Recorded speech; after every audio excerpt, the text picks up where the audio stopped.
Pa-request idol, gawan mo din ako lines patama, iniwan ako ng jowa ko, pinili niya boy best friend niya 3 years na sana kami next month. Alam nyo, ito na lang palagi kung naririnig na issue sa magjowa. Ito talaga ang dahilan kung bakit ayaw ko sa babaeng may boy best friend. Paano ba naman kasi si boy best friend taga-heal ng jowa mo sa tuwing nag-aaway kayo?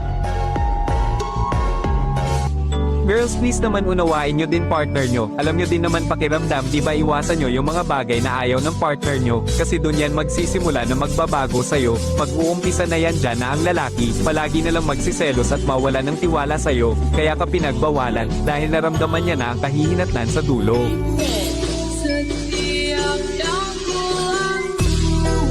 Lalaki ako kaya alam ko kung bakit ginawa kang girl best friend ng lalaki na yan.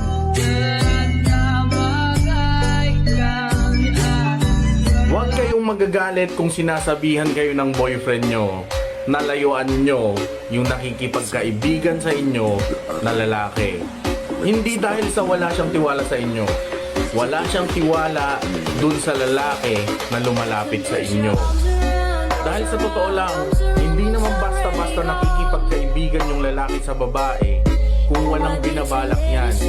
Malamang gusto ko ng lalaking yan.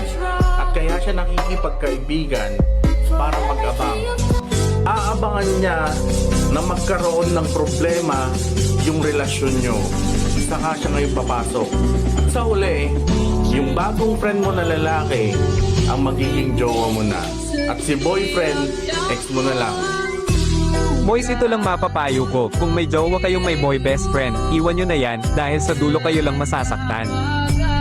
Pero kung matigas talaga ulo mo, sige patayin muna sarili mo. Condolence sa'yo, bro.